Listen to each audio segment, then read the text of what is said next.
ಒಂದ್ ಮಗುಗೆ ಸ್ಕೂಲ್ಗೆ ಸೇರಿಸ್ಬೇಕು 25,000 ರೂಪಾಯಿ ಡೊನೇಷನ್, ಒಂದ್ ಮಗುಗೆ 24,000 ಜೀವನ ಆದ್ರೆ ನಮ್ಗೆ ವೈಟ್ ಮಾಡಿ ಕೊಟ್ಬಿಡಿ. ನಮ್ಗೆ ಯಾಕೆ ಇನ್ಸೂರೆನ್ಸ್ ಪರ್ಮನೆಂಟ್ ಯಾಕೆ, ನಮ್ಗೆ ಯಾಕೆ ಅಬ್ಜೆಕ್ಷನ್, ನಮ್ಗೆ ಯಾಕೆ ಮೀಟರ್ ಸೀಲು, ನಮ್ಗೆ ಯಾಕೆ ಎಮಿಷನ್ ಟೆಸ್ಟ್? ಇವಾಗ ಅವ್ರಿಗೊಂದ್ ನ್ಯಾಯ ನಮ್ಗೊಂದ್ ನ್ಯಾಯ ಎಂದಿಗೆ ಸರ್? ಅವರು ಜೀವನ ಮಾಡಿದ್ರೆ ನಾವು ಜೀವನ ಮಾಡೋದೇ ಅಲ್ವಾ? ಅವ್ರಿಗೊಂದ್ ಕಾನೂನು ನಮ್ಗೊಂದ್ ಕಾನೂನು ಯಾಕೆ? ನಾವ್ಯಾಕೆ 3 ಲಕ್ಷ ಬಂಡವಾಳ ಹಾಕ್ಬೇಕು? ಜೀವನ ನಾವ್ ಯಾರಿಗೂ ಹೇಳೋದು, ಆಟೋಗಂತೂ ಯಾರು ಹೊಸ ಹುಡುಗರು ಬರ್ಬೇಡಿ, ಬಂದ್ರೆ ಅವ್ರಿಗೆ ಗೊತ್ತಾಗುತ್ತೆ. ಸರ್ ನಿಮ್ಮ ಹೆಸರು? ಕೊಟ್ಟಣ ಪುಟ್ಟಣ್ಣ. ಇವತ್ತು ನಂದು ಒಂದಷ್ಟು ಸಿಂಪಲ್ ಪ್ರಶ್ನೆಗಳು ಆಟೋ ಡ್ರೈವರ್ಸ್ ಬಗ್ಗೆ ಏನು ಅಂದ್ರೆ, ನೀವು ಎಷ್ಟು ವರ್ಷದಿಂದ ಈ ಆಟೋ ಓಡಿಸ್ತಾ ಇದ್ದೀರಾ? ಒಂದು 37-38 ವರ್ಷದಿಂದ ಓಡಿಸ್ತಾ ಇದ್ದೀವಿ. ಓಕೆ.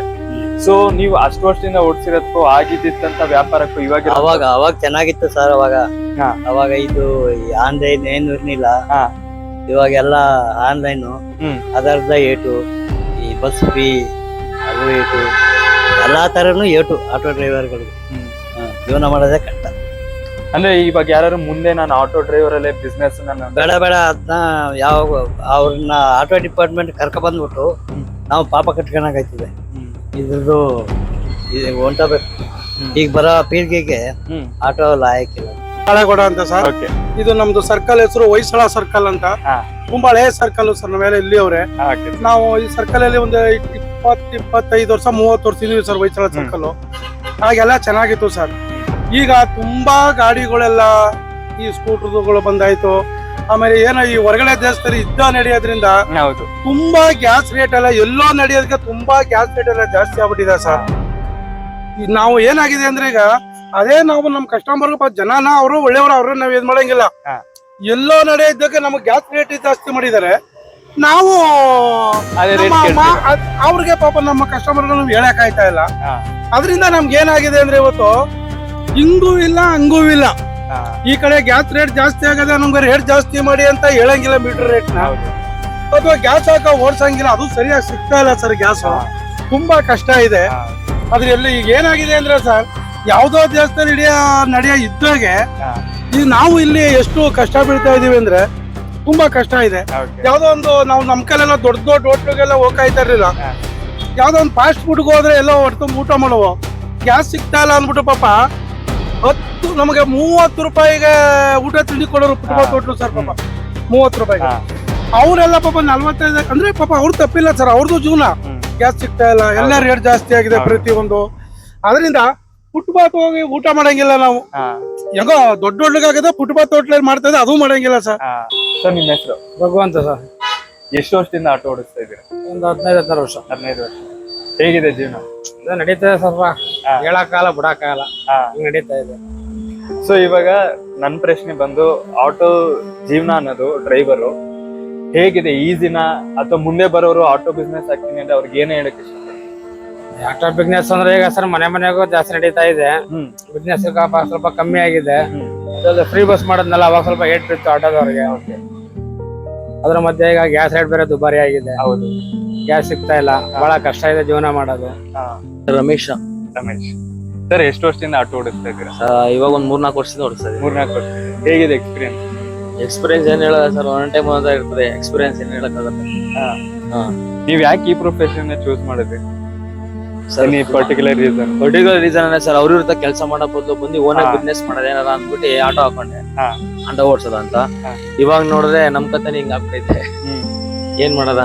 ಸೊ ನೀವು ಈ ತರ ಅಕಸ್ಮಾತ್ ಯಾರು ಆಟೋ ಓಡಿಸ್ಬೇಕು, ಈ ತರ ಬಿಸ್ನೆಸ್ ಹಾಕೋತೀನಿ ಅಂದ್ರೆ ಅವ್ರಿಗೆ ಏನ್ ಹೇಳಕ್ ಇಷ್ಟಪಡ್ತೀರಾ? ಸರ್, ಆಟೋ ಬಿಸ್ನೆಸ್ ಮಾಡ್ಬೇಕು ಅಂದ್ರೆ ಅವ್ರ ಕೆಲ ಆದ್ರೆ ಮತ್ತೆ ತಗೋಬೇಕು ಗಾಡಿನ. ಆದ್ರೆ ನಿನ್ ಕೆಲ್ ಮಾಡಂಗಿದ್ರೆ ತಗೊಳ್ಳಿ, ಇಲ್ಲಾಂದ್ರೆ ಬೇಡ ಅಂತ ಇಷ್ಟ ಹೇಳ್ಬೇಕು. ಅಂದ್ರೆ ಇವಾಗ ಅದ್ರಲ್ಲಿ ಕಷ್ಟ ಅನ್ನೋದು ಇದೆ. ಇದೆ, ಅದಕ್ಕೆ ರೆಡಿಯಾಗಿ ಮೊದ್ಲು ಬರಂಗಿದ್ರೆ ಬನ್ನಿ, ಇಲ್ಲ ಅಂದ್ರೆ ಬರ್ಬೇಡಿ, ಇಲ್ಲ ಅಂದ್ರೆ ಬರ್ಲೇಬೇಡಿ. ಗಾಡಿ ತಗೊಳಕ್ಕೆ ಹೋಗ್ಬಿಡಿ ಅಂತ ಹೇಳ್ಬಿಡ್ತೀನಿ. ಫಸ್ಟ್ ಎಲ್ಲ ಚೆನ್ನಾಗಿತ್ತು ಆಟೋ ಓಡ್ಸಕ್ಕೆ. ಇವಾಗ ಯಾಕೋ ಬರ್ತಾರೆ, ಡಿಫಿಕಲ್ಟ್ ಆಗ್ಬಿಟ್ಟಿದೆ. ಆನ್ಲೈನ್ ಬಾಡಿಗೆಗಳು ಸರಿಯಾಗಿ ಸಿಗಲ್ಲ. ಒಂದೊಂದ್ ಟೈಮ್ ನೋಡಿ ಬೆಳಿಗ್ಗೆ ಬಾಡಿಗೆ ಹೊಡೆದು ಬಂದು ಕೂತಿದ್ದೀನಿ ಸುಮ್ಮನೆ. ಇವಾಗ ಸಂಜೆ ಗಂಟ ನಡೀತದೆ ಬಿಂಗ ಸ್ವಲ್ಪ ಬಿಸ್ನೆಸ್. ಸರ್ ನಿಮ್ಮ ಹೆಸರು? ಮದೇಶ್ ಅಂತ. ನೀವ್ ಎಷ್ಟು ವರ್ಷದಿಂದ ಆಟೋ ಓಡಿಸ್ತಾ ಇದ್ದೀರಿ? ಸರ್ 96 ಇಂದ. 96. ಓಕೆ. ಹೇಗಿದೆ ಇವಾಗ ಆನ್ಲೈನ್ ಬುಕ್ಕಿಂಗ್ ನಾರ್ಮಲ್ ಆಗಿ ಆಟೋ ಓಡಿಸೋರ್ಗು ಏನ್ ಡಿಫ್ರೆನ್ಸ್ ಇರುತ್ತೆ? ಸರ್, ಆನ್ಲೈನ್ ಬುಕಿಂಗ್ ಅಂದ್ರೆ ನಾವು ಕಾಯ್ಕೋಬೇಕು. ಆನ್ಲೈನ್ ಬುಕಿಂಗ್ ಅಂದ್ರೆ ಎಲ್ಲರೂ ಹೋಗೋ ಕಡೆ ಸಿಗುತ್ತೆ ಅನ್ಬಿಟ್ಟು ಕರ್ಕೊಂಡು ಹೋಗ್ತೀವಿ. ನಾರ್ಮಲ್ ಆಟೋ ಅಂದ್ರೆ ನಾವು ಆ ಸ್ಟ್ಯಾಂಡ್ ಅಲ್ಲಿ ಇರ್ತೀವಲ್ಲ, ಸ್ಟ್ಯಾಂಡ್ ಅಲ್ಲಿ ಬಂದು ಹುಡಿಕೊಂಡು ಬರ್ತಾರೆ ಅವರೇನೆ. ಅಲ್ಲಿ ಇದ್ರು ಬರೀ ಡಿಪೆಂಡ್ ಇರುತ್ತೆ. ಸೊ ಯಾವ್ದು ಒಳ್ಳೇದಂತ ನಿಮ್ ಪ್ರಕಾರ? ಸರ್, ಎರಡೂ ಒಳ್ಳೇದೇ ಅಂತ ಹೇಳಕ್ಕಾಗಲ್ಲ, ಎರಡೂ ಕೆಟ್ಟದ ಅಂತ ಹೇಳಕ್ಕಾಗಲ್ಲ. ಎರಡೂ ಅನುಕೂಲ ಆಗುತ್ತೆ ಜನಗಳಿಗೆ.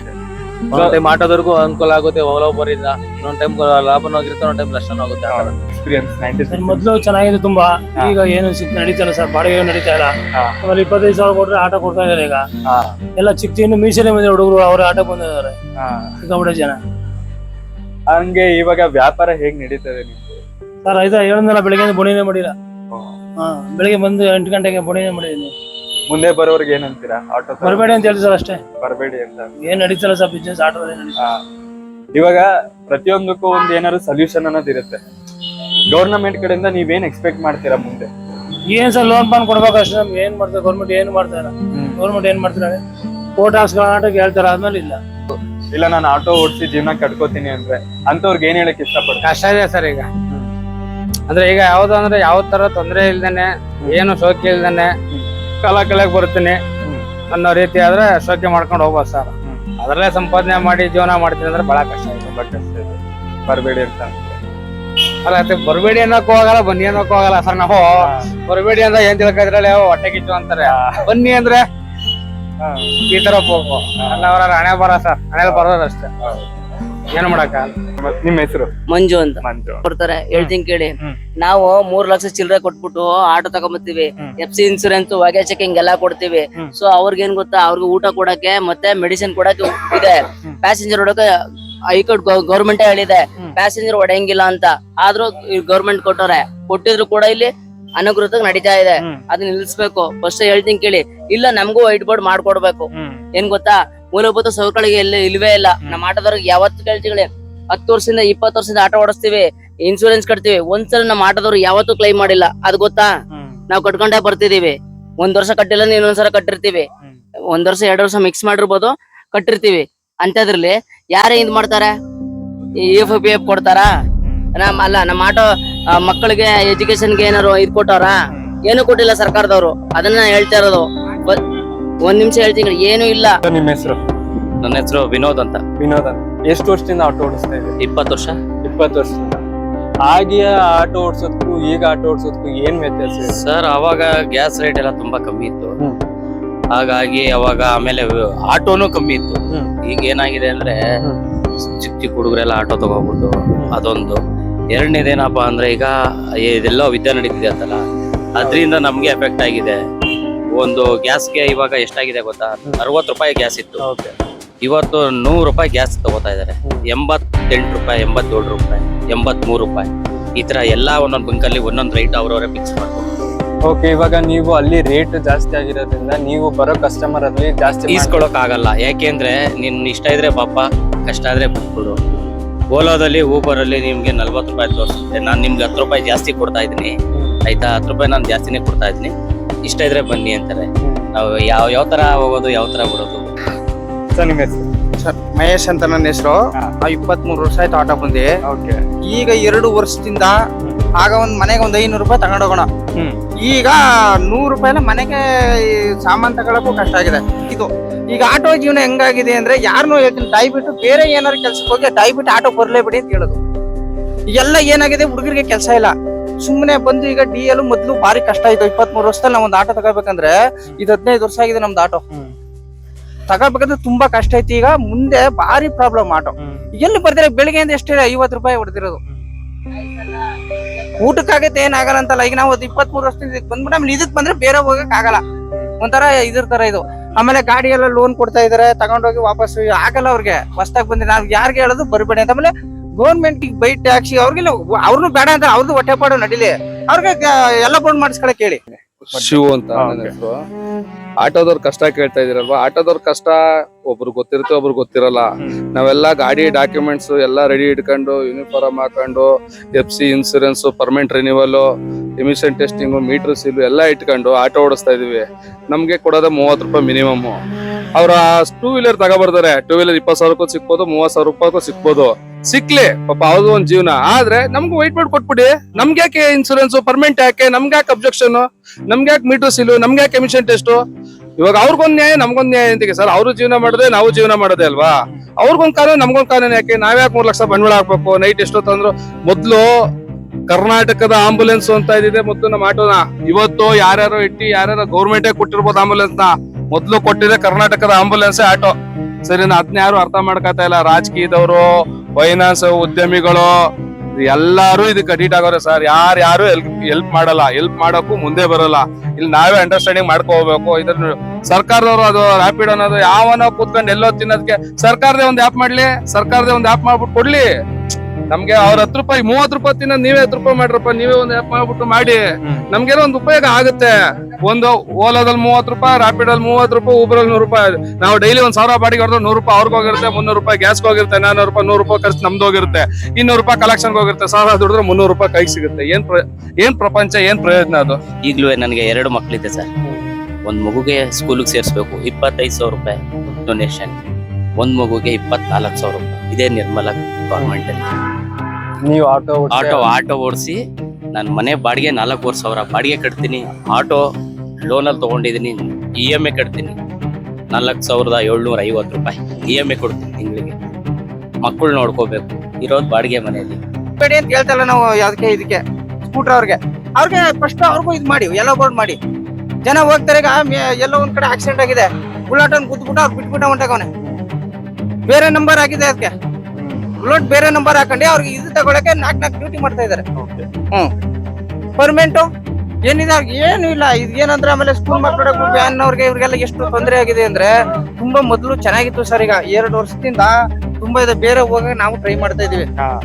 ಏನೋ ಈಗ ಸ್ಕೂಲ್ ಮಕ್ಳು ಅವು ಇದ್ದದಕ್ಕೇನೋ ಸ್ವಲ್ಪ ಪರವಾಗಿಲ್ಲ, ಇಲ್ದವ್ರು ಇನ್ನೂ ಕಷ್ಟ ಜೀವನ. ನಾವ್ ಯಾರಿಗೂ ಹೇಳೋದು, ಆಟೋಗಂತೂ ಯಾರು ಹೊಸ ಹುಡುಗರು ಬರ್ಬೇಡಿ, ಬಂದ್ರೆ ಅವ್ರಿಗೆ ಗೊತ್ತಾಗುತ್ತೆ.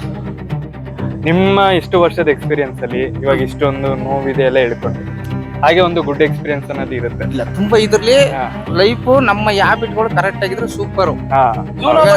ನಮ್ಮ ಮಗಳು 2nd PUC ಓದಿಸಿ ಒಳ್ಳೆ ಇದು ಚೆನ್ನಾಗಿ ಎಜುಕೇಶನ್ ಕೊಟ್ಟಿದ್ವಿ ಇದ್ರಲ್ಲಿ. ಇದು ಚಿನ್ನನೆ. ಆದ್ರೆ ಈಗ ಗಾಡಿಗಳನ್ನ ಅಷ್ಟೇ ಪರ್ಮನೆಂಟ್ಗಳನ್ನ ಎಷ್ಟು ಇದಕ್ ಬೇಕು. ಈಗ ನಮ್ಮ ಮೈಸೂರಿಗೆ ಎಷ್ಟು, ಜಿಲ್ಲೆಗೆ ಎಷ್ಟು ಪರ್ಮನೆಂಟ್ ಬೇಕು. ಮೈಸೂರು ಸಿಟಿ ಒಳಗಡೆ ನಮ್ಗೆ ಮೊದಲು 4 ಕಿಲೋಮೀಟರ್ ಪರ್ಮನೆಂಟ್ ಇದ್ದೀಗ 20 ಕಿಲೋಮೀಟರ್ ಪರ್ಮನೆಂಟ್ ಕೊಟ್ಟಿದ್ದಾರೆ. ನಾವ್ ಇಷ್ಟೇ ಹತ್ರ KRS ಇದ್ರು ಹೋಗಲ್ಲ, ಗಾಡಿ ಇಟ್ಕೋತಾರೆ. ಚಾಮುಂಡಿ ಬೆಟ್ಟಕ್ಕೆ ಹೋದ್ರೆ ಇಟ್ಕೋತಾರೆ, ನಂಜನಗೂಡಿಗೆ ಹೋದ್ರೆ RTO ಇದು ಮಾಡ್ತಾರೆ. ಯಾಕೆ ಆತರ ಇಟ್ಕೋತಾರೆ? ಏನಕ್ಕಂದ್ರೆ ಇದು ಪರ್ಮನೆಂಟ್ ಇರೋದೇ ಅಷ್ಟು. ನಾವ್ ಇಷ್ಟರಲ್ಲಿ ಈಗ ಬಾಡಿಗೆ ಹೊಡಿಬೇಕು, ನಾವು ಇದು ಇರ್ತಿದೆ ಲಿಮಿಟ್. ಮೊದ್ಲು 4 ಕಿಲೋಮೀಟರ್ ಇತ್ತು ನನ್ ಗಾಡಿ ಬಂದಾಗ, ಫ್ರಂಟ್ ಇಂಜಿನ್. ಈಗ 20 ಕಿಲೋಮೀಟರ್ ಕೊಟ್ಟಿದ್ದಾರೆ. ಎಲ್ಲ ಬೆಲ್ಲನು ಜಾಸ್ತಿ ಮಾಡಿದ್ದಾರೆ. ಇವಾಗ ನೀವ್ ಹೇಳ್ತಿರೋದು, ಇವಾಗ ರ್ಯಾಪಿಡೋಗೆ ಲಿಮಿಟ್ ಅನ್ನೋದಿಲ್ಲ, ಅವ್ರು ಎಲ್ಲಿಗ್ ಬೇಕಾದ್ರೂ ಹೋಗ್ಬೋದು ಅಂತ ಆದ್ರೆ ನಮ್ಮ ಆಟೋಗೂ ಕೊಡಿ ಅಂತ ನೀವ್ ಅಂತೀರ. ಅದ್ ಹೆಂಗ್ ಕೊಟ್ರು ಅವ್ರು? ಈ ಗೌರ್ಮೆಂಟ್ ಅವ್ರು ಇದ್ ಮಾಡ್ಬೇಕು ಇದಕ್ಕೆ. ರ್ಯಾಪಿಡ್, ಊಬರ್ ಇವರೆಲ್ಲ ಹೋಗ್ಬೋದು, ಅವ್ರು ಬುಕ್ ಮಾಡಿದ್ರೆ ಎಲ್ಲಿ ಗಂಟರು ಹೋಗ್ಬೋದು. ನಮ್ಮ ಆಗದ್ರೆ ನಾವು ಮಾಮೂಲಿ ಬಾಡಿಗೆ ಹೋದ್ರೆ ಅದಂಗೆ ಇದಾಗುತ್ತೆ ಸರ್. ಅದು ಅದನ್ನ ಇದ್ ಮಾಡ್ಬೇಕು ಇವ್ರು, ಸರ್ಕಾರದವರು, ಸಾರಿಗೆ ಸಚಿವರು ಇದ್ ಮಾಡ್ಕೋಬೇಕು ಇದನ್ನ. ನೀವ್ ಒಂದ್ 38 ವರ್ಷದಿಂದ ಆಟೋ ಓಡಿಸ್ತಾ ಇದೀನಿ ಅಂದ್ರೆ, ಸೊ ಅಷ್ಟು ವರ್ಷದಲ್ಲಿ ನಿಮ್ಗಾಗಿರುವಂತ ಒಂದು ಗುಡ್ ಎಕ್ಸ್ಪೀರಿಯನ್ಸ್ ಹಾಗೆ ಬ್ಯಾಡ್ ಎಕ್ಸ್ಪೀರಿಯನ್ಸ್ ಏನಂತ ಹೇಳಿ? ಏನು ಇಲ್ಲ ಸರ್. ಬ್ಯಾಡ್ ಎಕ್ಸ್ಪೀರಿಯನ್ಸ್ ಅಂದ್ರೆ ಅವಾಗೆಲ್ಲ ಚೆನ್ನಾಗಿತ್ತು, ಜೀವನ ಮಾಡ್ದು ಹಿಂಗಿರುತ್ತೆ ಅಂತ ತಿಳ್ಕೊಂಡು ಏನು ಉಳಿಸ್ಲಿಲ್ಲ. ಅದೇ ಫ್ಯಾಮಿಲಿ ಮೇಂಟೈನ್ ಮಾಡೋದು ಇರ್ಬೇಕು. ಆತರ ಮಾಡೋದು. ಒಂದ್ ಬಂಕಲ್ ಒಂದೊಂದು ರೈಟ್ ಇದೆ. ಒಂದ್ರಲ್ಲಿ 87 ತಗೊಂಡ್ರೆ ಒಬ್ಬರು 100 ರೂಪಾಯಿ ತಗೋತಾನೆ, ಒಬ್ಬ 130 ರೂಪಾಯಿ ತಗೋತಾನೆ. ಯಾವ ತರ ನಾವ್ ಎಲ್ಲಿಂದ ಹೊಡೆದ 500 ರೂಪಾಯಿ ಬಾಡಿಗೆ, ಸಂಜೆಯಿಂದ ಬೆಳಿಗ್ಗೆಯಿಂದ 600-700 ರೂಪಾಯಿ ಹೊಡೆದು ಗ್ಯಾಸ್ಗೆ ಹಾಕ್ಬಿಟ್ರೆ ಸಂಜೆ ಬರೀ ಗೈಲ್ ಹೋಗುತ್ತೆ. ನಿಮ್ಗಾಗಿರುವಂತ ಒಂದು good experience, bad experience? Good sir, 2 ಗಂಟೆ ರಾತ್ರಿ ಹೋಗಿ ಸರ್ಕಾರಿ ಬಾಡಿಗೆ ಹೊಡೆಯಕ್ಕೆ MG ರೋಡ್ಗೆ 2 ಗಂಟೆಗೆ ಹೋಗಿ 8-9 ಗಂಟೆ ಮನೆ ಬರ್ತೀನಿ. ತಿರ್ಗಾ ಇಲ್ಲಿ ಬಂದು ನಿಂತಿಗೆ ಇಟ್ಕೊಂಡು ಸಾಯ್ತಾ ಇದ್ದೀವಿ. ಬಾಡಿಗೆ ಇಲ್ಲ, ಅಲ್ಲಿ ಹೊಡೆದ್ರೆ ಬಾಡಿಗೆ ನಮಗೆ ಇಲ್ಲ. ಲೈನ್ ಮೇಲೆ ಏನು ನೋಡಿ 11 ಗಂಟೆ ಬಂದು ಕೊನೆ ಮಾಡಿ. ನನ್ಗಾಗಿ ಸುಮಾರು ಜನ ಕಸ್ಟಮರ್ ಬರ್ತಾರೆ. ಒಬ್ಬೊಬ್ರು 1 ರೂಪಾಯಿ ಕೊಡೋಕು ಹಿಂದೆ ಮುಂದೆ ನೋಡ್ತಾರೆ. ಇನ್ನೊಬ್ರು ಬರ್ತಾರೆ, ಪರವಾಗಿಲ್ಲ ಆಟೋದ ಡ್ರೈವರ್ ಒಂದು ಖುಷಿಯಿಂದ ಅವ್ರು 100 ರೂಪಾಯಿ ಕೊಟ್ಬಿಟ್ಟು ಅದೇ ಸರ್ ದುಡ್ಡು ಅಷ್ಟಾಗಿ ಕೊಟ್ಟರೆ ಏನಿಲ್ಲ. ಅದ್ಯಾರು ಅರ್ಥ ಮಾಡ್ಕೊಳ್ಳ. ಸುಮ್ನೆ ಏನು ಗೊತ್ತಾ, ಇಲ್ಲಿ ಹೆಂಗೆ ಗೊತ್ತಾ, ಈ ಆಟೋ ಡ್ರೈವರ್ ಅಂದ್ರೆ ಮಾಮೂಲಿ ಲೋಕಲ್ ಪೀಪಲ್ ಅನ್ನೋ ತರ ಯೋಚನೆ ಮಾಡ್ತಾರೆ. ಯಾವ್ದಕ್ಕೂ ಬೆಲೆನೂ ಕೊಡಲ್ಲ, ಯಾವ್ದಕ್ಕೂ ಒಂದ್ ಸ್ವಲ್ಪ ರೆಸ್ಪೆಕ್ಟ್ ಇಲ್ಲ. ಆಮೇಲೆ ನಮ್ಮಲ್ಲೂ ನಾವು ಹಂಗ್ ಮಾಡ್ಕೊಬಿಟ್ಟಿದೀವಿ.